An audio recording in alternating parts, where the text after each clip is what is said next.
Tony Hawk's Pro Skater. Now everyone thinks they can skate like Tony. Now available on Nintendo 64 and Game Boy Color, rated E for everyone. In 1999, Activision and Neversoft would release the first title in the Tony Hawk Pro Skater series, a monumental evolution in the skateboarding genre which at this point mainly ranged from average to downright crap. But all that changed thanks to Pro Skater and absolutely blew up in popularity for the next few years. But we'll talk about the history of the Tony Hawk series next time. But for the time being, thanks to this game's success, many companies were ready to cash in on the growing trend. And there were two directions on which to take. The first one is to make your own skateboarding game in the hopes that someone who would like Pro Skater may also like something like MTV Sports Skateboarding featuring Andy McDonald. Side note, but it's kind of fitting an MTV game would have Rob Dyrdek among the cast. Kinda ridiculous he isn't the main attraction. In fact, you could call it a big mistake. Oh, so many puns, I have them all come out of my fantasy factory. Alright, I'm done. The second direction you could take it is definitely the more riskier choice, but could pay off well in the end. Just make another extreme sports game that isn't skateboarding. Ask some of the other big names in the field of extreme sports to have the name sponsorship, and there you go. Kelly Slater's Pro Surfer. While you can't beat skateboarding's huge fan base, there are other extreme sports fans that are desperate for their own version of Tony Hawk, and if you're able to achieve it, then by golly, you're probably going to be printing gold. So let's take a look at an example of the second direction with Dave Mirra Freestyle BMX 2.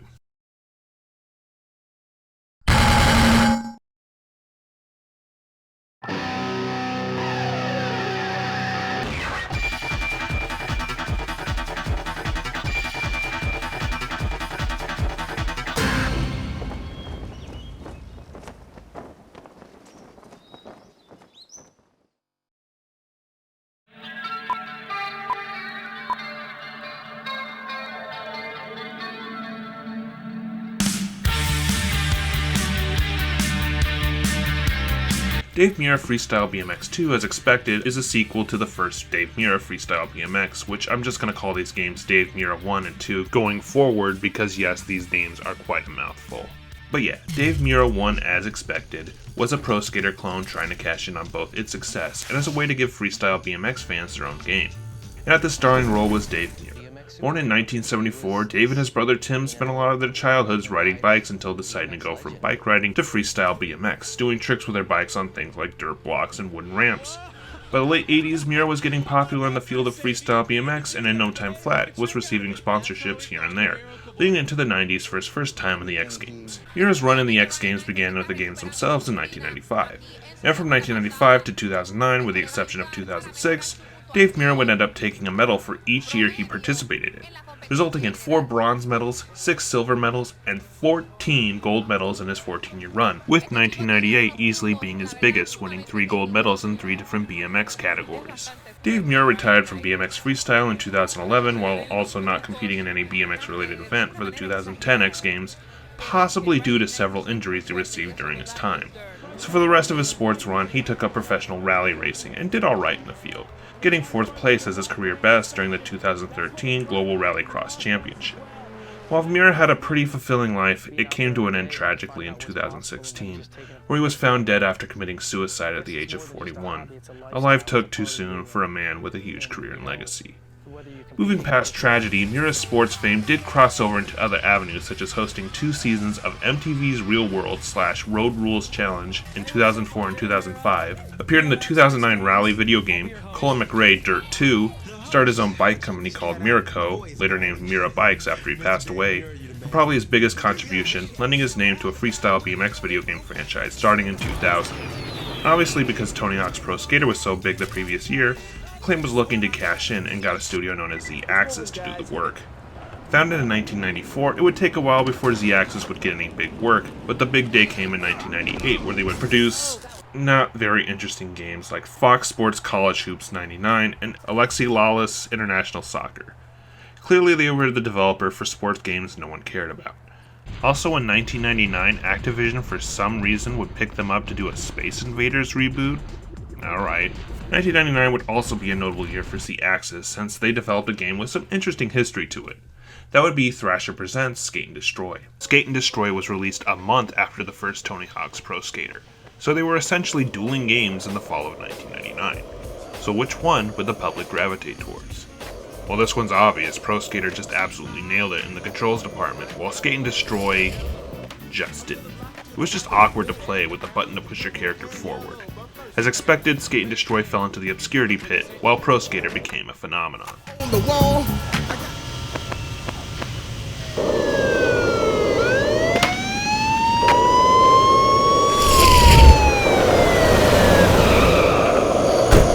You better start moving, because here I come. I'm right behind you. Off the county with you, pretty boy. And I think even Z-Axis would admit this direction they took with Skate and Destroy would be wrong. Because following that, Z-Axis would stick to what Neversoft pulled off and wanted to replicate that any way they can. Following Skate and Destroy, this is when they would begin their relationship with Acclaim, and the two of them would work together for the next following years, to bring more Pro Skater clones into the gaming world. Like in 2000, they and Acclaim would release the first Dave Mirra Freestyle BMX. No shocker here, a pretty blatant Pro Skater clone right down to all the modes you can play, to the short 2-minute time limit, to the rock-oriented with a little hip-hop in their soundtrack, to the fact it got ported to the PlayStation, Dreamcast, and for some reason a Game Boy Color version. It was a very obvious clone, but in my opinion, a very good one as well, at least compared to the first Pro Skater game. The only notable difference between Tony Hawk and Dave Mirra was the mission structure. Pro Skater was deemed Super Mario 64 on a skateboard as you collect VHS tapes throughout the level, while Dave Mirra 1 chose to have a simple list of 4 missions to do per level, both decisions I find acceptable on their own right. Dave Mirra 1 reviewed well and must have sold well enough to get something called a Maximum Remix the following year in 2001. That's basically a definitive edition with new levels, music, and challenges. Interestingly, Acclaim was willing to pay people who bought the original game a $15 offer by sending in their copy of the first game alongside the proof of purchase. Maximum Remix seemed like a nice offer, but Z-Axis had bigger plans in 2001, as that was the year they were going to take Dave Mirra into the next gen with the sequel, Dave Mirra Freestyle BMX 2. Originally released in September 2001 on PlayStation 2 with the GameCube port on its launch in November, and an Xbox port in November as well. Also a Game Boy Advance port because Tony Hawk did it, and yeah. It's just another Pro Skater clone, just built in a game made for the 6th generation of consoles, just like how Dave Mirra 1 was made as a Pro Skater clone for the 5th generation consoles. But this game is following off the heels of Pro Skater 2, so for this game you get a pretty fun park editor and the inclusion of guest characters besides the athletes they pay to be in the game. Remember who was in Pro Skater 2? It was Spider-Man. Freaking awesome. And who did they get to be in Dave Mirra 2? Why, it's none other than Slim Jim Guy. Yeah. If you don't know who Slim Jim Guy is, he was the Slim Jim mascot for the late 90s and early 2000s. Basically, this poor man's Jim Carrey would represent a Slim Jim being eaten by someone, as he would wreck your stomach like I'm sure any Slim Jim product would. In fact, are these commercials even trying to sell you Slim Jims, or are they trying to turn you off to them? Ladies. Don't worry, there's plenty of beef and spice to go around. Alright, I think we're done here. If I'm picking any Slim Jim spokesperson, I'm sticking with the Aqua Teens, thank you very much. Snap into a famous phrase, 5 words. Snap into a. I'm a freaking Slim Jim, man. Oh, man, listen, Jim. I said Slim Jim the first thing out of my mouth. You said no. Slim Jim using their mascot in this game makes sense, as Dave Mirra was sponsored by Slim Jims during his run. Also, Slim Jim would team up with Z-Axis and Acclaim to have a sweepstakes where a grand prize winner could be in this game as a secret character. And that winner was 14-year-old Mike Diaz, who, according to a Reddit AMA he did, entered the contest not knowing what the grand prize was. Still cool they did this to give the game a little more appeal. Mike Diaz is now an abstract artist out of Albuquerque, New Mexico, with all his art on MikeDiaz.com. Check it out if you're curious. Also, one more guest character, I guess, is Amish Boy. An Amish guy with a wooden bike. Alright, that's pretty hilarious. So I don't have much to comment on regarding the gameplay of Dave Mirra 2, so I guess I'll get into whether or not this is a better game than Dave Mirra 1. Well, in a way, not really. One of the more impressive things about Dave Mirra 2 is that Z-Axis really went all out on the size of these stages, which is unfortunately a curse for a game that requires 3 minutes total to do a mission. And as a result, these missions got a lot more harder. They've gotten a lot more vague on what to do, and because of the size, getting to where you need to go feels a lot more confusing. The biggest example of this is in the first stage, where you need to touch 4 ladders just sitting around. I've seen all 4 ladders, it's just remembering where they are is going to require some massive trial and error because these stages are so massive. And once you get to the ladder, it isn't anything amazing you gotta do with it. You just touch it any way you can. I guess another problem here is these missions aren't anything too exciting. Do a trick here, do a trick there. That was the standard in Dave Mirra 1, but that was PlayStation and it was understandable if it was a little straightforward. One upgrade, I guess, is now you can find one of the other BMXers you can play as in the stage and they unlock your 4th mission. And while it is impressive you can have other characters in the stage, having them here just to get my 4th mission is so stupid. So I got to the point where I just wasn't having any fun playing this game because I was stuck in one level and getting bored trying to accomplish the missions and failing. So I did what any sensible gamer would do. Yep, I inserted codes to unlock everything including the other levels to at least try to give them a go. And this is where I realized how fun this game can be. Like, seeing all these very well designed stages to do tricks and explore is actually a lot of fun. I always just want to grind or do a 360 anywhere I go, and even if I don't succeed, wiping out is always fun to watch because your character will ragdoll after a crash. I don't know, it really puts a smile on my face. I'm not gonna lie, what we have here is actually a well-crafted game. It's just actually doing missions just feels so tiring. So can I truly recommend this game? Well, here's an idea I had. Maybe Z-Axis just made the game more hard.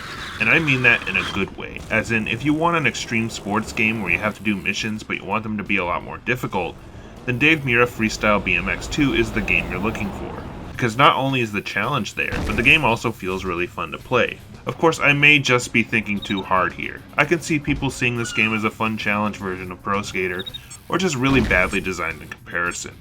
It's pretty niche, but I think the audience for this game is out there. At least the legit play the game as intended audience, not the unlock everything and have goofy fun with the game audience. But the game definitely feeds both. Z-Axis would continue in the genre of Pro Skater clones going into 2002, alongside Acclaim, so I can't wait to see if they improve upon what they've done in Dave Mirra 2 with games like Aggressive Inline, and their follow-up to this game, BMX Triple X. Oh no.